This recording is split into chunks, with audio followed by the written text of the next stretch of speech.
Hello everyone, this is Gemini Jets 1975 coming at you with another video today. This time I will be doing a comparison of the Gemini Jets 1 to 400 Bombardier CS100 and the 1 to 400 Embraer 170. So as you can tell, they're definitely different in size. One thing that I did notice that I was pretty surprised at, and I don't know if you guys feel the same way, get down a little bit closer, is the shape of the tail. Obviously the E170 is quite a bit smaller, but if you look at the CS100, it is almost exactly the same shape, and that surprises me because obviously they're different companies. So Bombardier might have borrowed the tail design, who knows, but that is definitely a surprise. So let's put them back together. Okay, another thing, just cosmetically, the cockpit windows of the CS100 look a lot more like the 787, and then on the E170 they look more like, let's say, what would be possibly 757-ish, but not too much like, really any other or too many other aircraft. Definitely not like older Boeings, but the CS100 definitely looks like the 787. So that's kind of, and the nose too. The nose looks a lot like the 787.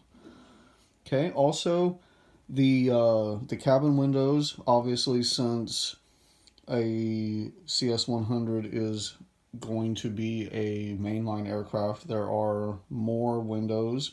It is supposed to be fitted with around 108 seats.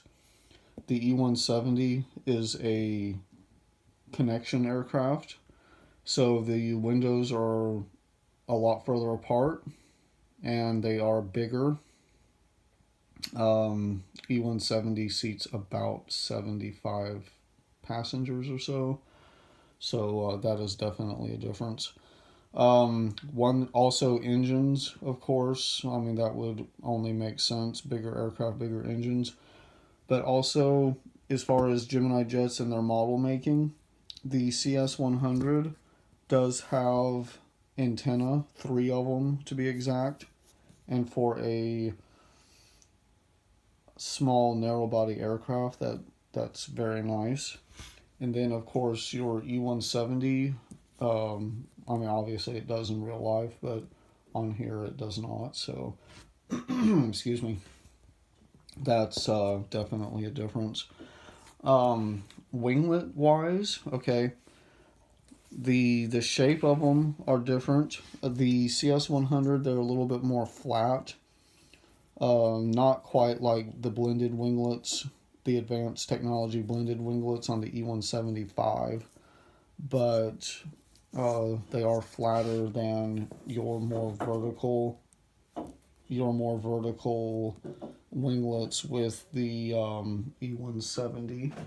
So that's definitely a difference.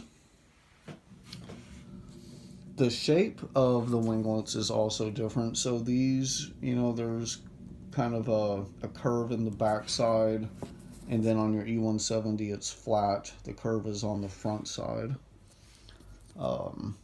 Altogether completely different looking winglets. The tail cone, there's not really, I mean, they are different. This one looks a little bit more like the Boeing 787 on the tail cone. This one, not so much. They are altogether different, so there's not really, the E170 tail cone doesn't really look like any, an existing aircraft, unless you can think of one that would be, okay to mention it in the comments. And then the engines, much different, much bigger on the CS100 being mainline and bigger aircraft. And then your little engines, of course, over here on the E170. So, well, guys, that basically does it. I wanted to cover some of the main differences here. I hope whenever the E175 United comes out to do a comparison of the E170 and the E175. There's very little difference. I mean, it's cosmetic, so maybe I won't. But let me know if you would like that. And thank you guys for watching, as always. Please like, comment, and subscribe. And I will see you guys in the next video.